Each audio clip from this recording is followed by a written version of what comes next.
नमस्कार, आप देख रहे हैं मैनपुरी सिटी न्यूज। मैं आकांक्षा। रुक कर लेते हैं आज की अहम खबरों की ओर।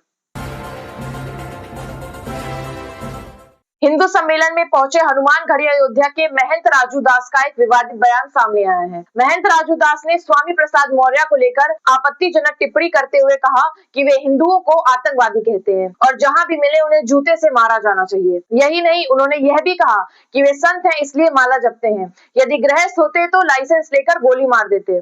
पत्रकारों से बातचीत में उन्होंने और भी तीखे शब्दों का इस्तेमाल किया। अभी इस बयान के बाद राजनीतिक और सामाजिक हलकों में तीखी प्रतिक्रिया देखने को मिल सकती है।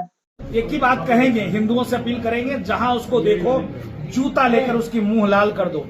हम देखो, हम आतंकवादी तो हैं नहीं कि तलवार लेकर उसकी गला काट देंगे। हम हिंदू हैं, सनातनी हैं, तो जूता लेकर मुंह ही लाल कर सकते हैं। ये मैं निवेदन करूंगा। अरे बाप रे बाप, ऐसे शब्दों का वो प्रयोग करता है। राम राम, कान फट जाए। हम लोगों को नेत्र से आंसू आ जाता है। बोलता है क्या हिंदू आतंकवादी? अरे बोलता है हिंदू नीच। यहां सबके सब हिंदू हैं, अपने आप को कौन नीच समझता है, कौन आतंकवादी है? कितनी शर्म की बात है। अगर आपको सनातन में आस्था नहीं है तो पहले तो अपना नाम परिवर्तन कर दो तत्काल। नाम स्वामी भी है, प्रसाद भी है और मुरई भी आगे है।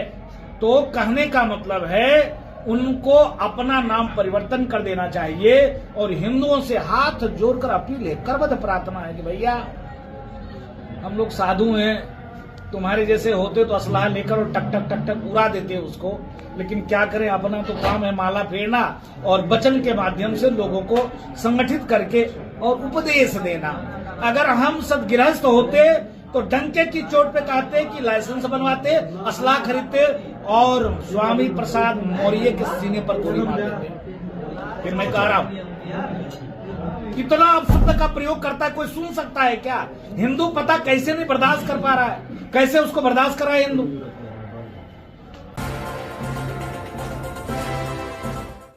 T20 वर्ल्ड कप में भारत पाकिस्तान मुकाबले को लेकर चल रहा विवाद अब खत्म होता नजर आ रहा है।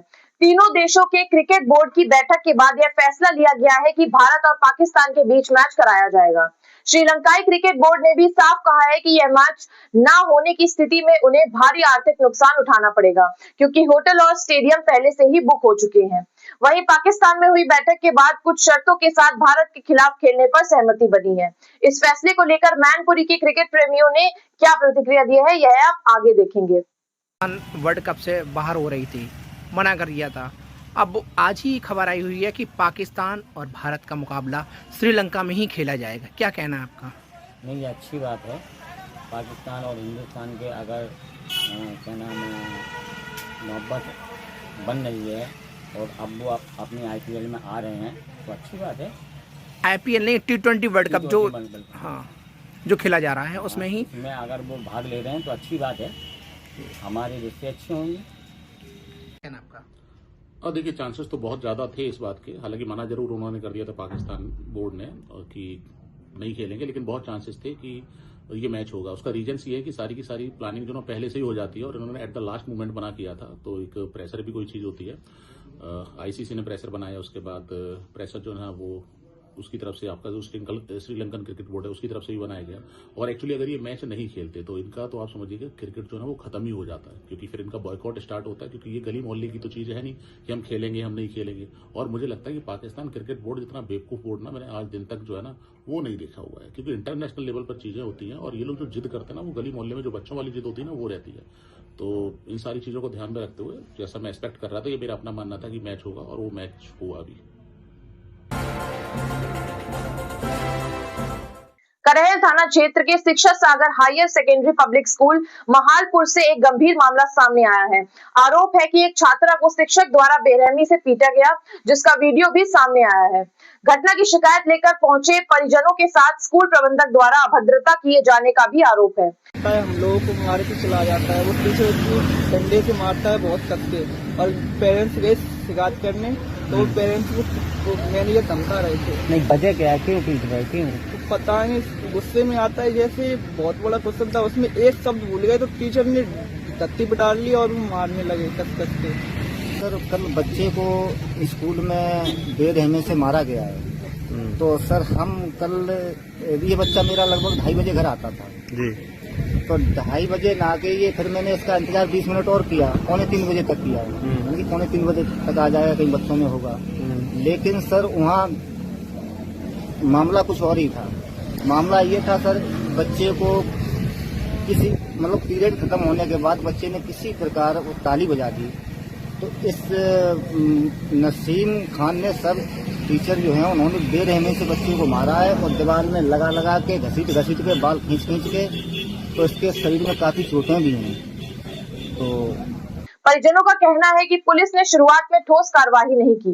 हालांकि अब तहरीर के आधार पर पुलिस ने संगीन धाराओं में मामला दर्ज कर लिया है। छात्रा गंभीर चोटों से पीड़ित बताई जा रही है। अब देखना होगा कि पुलिस स्कूल संचालक और संबंधित शिक्षक पर क्या कार्रवाई करती है। जिलाधिकारी कार्यालय पर आज ग्रामीणों ने धरना प्रदर्शन किया। प्रदर्शनकारियों ने बताया कि ग्राम रतिभानपुर में कृषि भूमि के रास्ते को लेकर समस्या उत्पन्न हो गई है। पहले ग्रामीण रेलवे पटरी के ऊपर से आवागमन करते थे, लेकिन अब उसे जेसीबी से हटा दिया गया है। ग्रामीणों का कहना है कि उनकी खेती का लगभग 80% हिस्सा पटरी के उस पार है।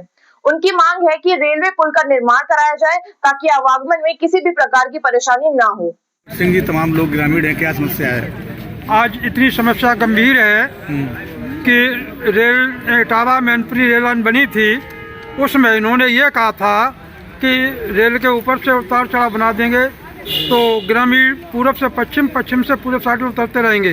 लेकिन 8 दिन पहले रेलवे वालों ने ये लाइन वो खंदा खोद दिए हैं। उससे हमारे रतवानपुर को, नंगला मंदारी को, नंगला रघु को, नंगला अति को, इतने गांव के किसानों को रेल के इधर उधर खेती करने के लिए जाने के लिए भारी दिक्कत होनी पड़ती है। तो हमारा कहने का तात्पर्य है रेल विभाग से तथा प्रशासन से कि या तो हमारा वहाँ पर अंडरपास बनाया जाए या हमारा स्थायी कोई समाधान निकाला जाए, जिससे हमारा किसान 24 घंटे लाइन के इधर और उधर यानी पूर्व साइड और पश्चिम साइड में बराबर आता जाता रहे। समस्या का समाधान नहीं हुआ तो क्या करेंगे आप लोग? अगर ये समस्या समाधान नहीं होगी तो अभी तो मैं डीएम साहब से गुहार कराने आए हैं कि हमारा ये जल्दी से निस्तारण कराया जाए। अगर हमारे किसानों की समस्या समाधान नहीं होती है तो किसान कुछ भी कर सकता है, रेल को उखाड़ भी सकता है। तिकोनिया पार्क में आज एक परिवार ने पुलिस कार्रवाई के विरोध में धरना प्रदर्शन किया। पीड़ित शिव मंगल सिंह का आरोप है कि उनके भाई अर्जुन सिंह को 1 फरवरी को बिना वारंट के रामपुर से पुलिस ने पकड़ लिया। पुलिस का कहना है कि अर्जुन सिंह सोशल मीडिया पर अवैध हथियारों की तस्वीरें अपलोड करता था। वहीं परिजनों का आरोप है कि गिरफ्तारी गलत तरीके से की गई। इसी को लेकर परिवार ने एसपी सिटी गणेश प्रसाद शाह को शिकायती पत्र सौंपते हुए सिपाही और दरोगा के खिलाफ कड़ी कार्रवाई की मांग की। हमारा छोटा भाई है, इसके साथ जो अन्याय हुआ है, ये विगत 5-6 दिनों से ये बहुत सारे जो हमारे पतारा क्षेत्र के जो स्वयंसेवी हैं, समाज सेवी लोग हैं, इनके द्वारा ये सोशल मीडिया पे चल रहा था। हमने अपना पहले भी इनको बता दिया था कि जो भी हमारी तन मन धन से जो भी मदद होगी अर्जुन भाई की वो की जाएगी। आज उसी क्रम में क्योंकि ये उनको वहां से जमानत मिली है, 6 या 7 दिन ये लगभग जेल में काट के आए हैं। और किस केस में काट के आए, आपने उसकी आप बीती सुनी। एक ऐसा व्यक्ति जो दिल्ली के अंदर अपनी भरण पोषण कर रहा है और अपने बच्चों को पालने के लिए अपनी गाड़ी चलाता है या अपनी जॉब करता है, वो जब गांव में आता है तो उसके ऊपर साजिश रच के उसको जेल भेजा जाता है। और ये बहुत ही दुखद बात है, क्योंकि जब रक्षक ही भक्षक बन जाए तो बहुत ही दुखद बात होती है। भैया आज धरने पे बैठे हैं कलेक्ट्रेट में, क्या पूरा मामला? सर मामला ये है, हम रामपुरा गए थे पिताजी की दवाई लेने के लिए। वहाँ से पुलिस ने हमें ज़बरदस्ती उठा लिया।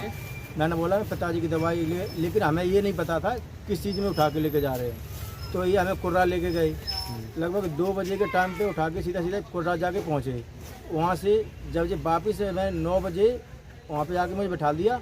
फिर 9 बजे हमें अपनी गाड़ी में बैठा के लेके आए। तो 9 बजे जब गाड़ी में बैठा के लाए, फिर इन्होंने शंकरपुर वाली रोड पे जो कुर्रा से दूनीपुर से शंकरपुर के लिए जाती है, उस पर उन्होंने एक वीडियो बनवाई है, कट्टा दिखाया ज़बरदस्ती। मेरे को बोले उधर जाके खड़ा हो जा।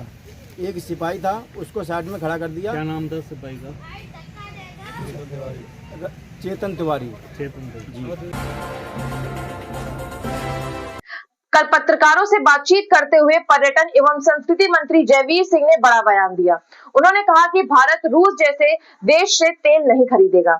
मंत्री ने स्पष्ट किया कि किसानों के हितों को ध्यान में रखते हुए सरकार कोई ऐसा कदम नहीं उठाएगी जिससे देश को नुकसान पहुंचे। उन्होंने यह भी कहा कि राष्ट्रीय हितों को देखते हुए भारत वहीं से कच्चा तेल खरीदेगा जहां उसे सस्ता और लाभकारी मिलेगा। इस मुद्दे पर विपक्ष का भी यही रुख बताया गया है। और भारत और यूएस के बीच अंतरिम ट्रेड डील जारी है, कैसे देखते हैं इसको? देखिए, भारत के हितों को पूरी तरह संरक्षित करने वाला ही समझौता होगा।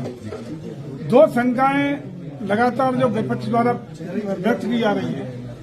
एक शंका कि हम हाथ नीचे करो सभी लोग, रूस से किसी भी हालत में कच्चा तेल नहीं खरीदेंगे, इसमें विरोध विपक्ष कर रहा है।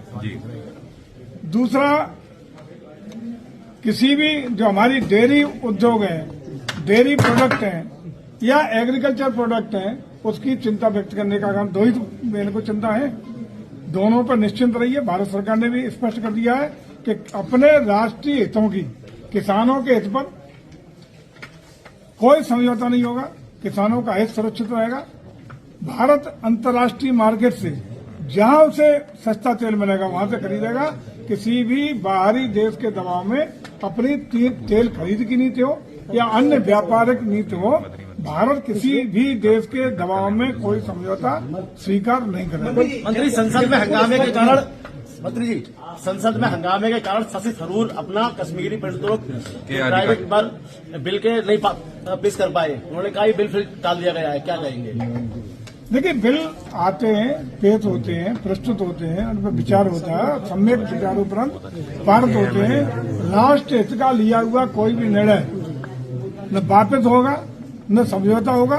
राष्ट्रीय हितों के तमाम निर्णय आदरणीय मोदी जी के नेतृत्व में पिछले 2014 से लेकर अब तक लिए गए हैं। आपको भी पता, 370 का हो, 3 तलाक का हो। सीटेट परीक्षा को लेकर कल मैनपुरी पुलिस पूरी तरह अलर्ट नजर आई। केंद्रीय शिक्षक पात्रता परीक्षा को निष्पक्ष और नकल विहीन तरीके से संपन्न कराने के लिए अपर पुलिस अधीक्षक ग्रामीण राहुल मिठास ने भारी पुलिस बल के साथ जिले के विभिन्न परीक्षाओं केंद्रों का सघन निरीक्षण किया। इस दौरान प्रवेश द्वारों पर चेकिंग व्यवस्था और सीसीटीवी कैमरों की स्थिति का जायजा लिया गया। अधिकारियों ने स्पष्ट किया कि परीक्षा की शुचिता से खिलवाड़ करने वालों के खिलाफ सख्त कार्रवाई की जाएगी। कल मैनपुरी के पुलिस अधीक्षक गणेश प्रसाद शाह ने थाना किशनी का औचक निरीक्षण किया।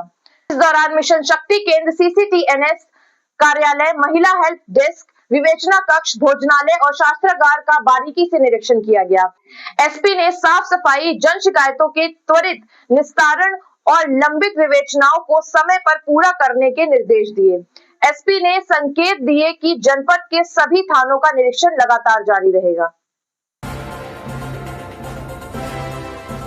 कल सोशल मीडिया पर एक वीडियो तेजी से वायरल हुआ जिसमें सपा कार्यालय के बाहर नशे में हंगामा करते हुए युवक नजर आए। बताया गया कि फेयरवेल पार्टी के बाद कुछ युवक शराब के नशे में गाड़ियों के ऊपर चढ़कर हंगामा कर रहे थे। इस वीडियो को सपा के पूर्व विधायक राजू यादव ने साझा करते हुए अभिभावकों से अपील की है कि वे बच्चों पर ध्यान दें। यह मामला थाना कोतावली क्षेत्र स्थित सपा कार्यालय के बाहर का बताया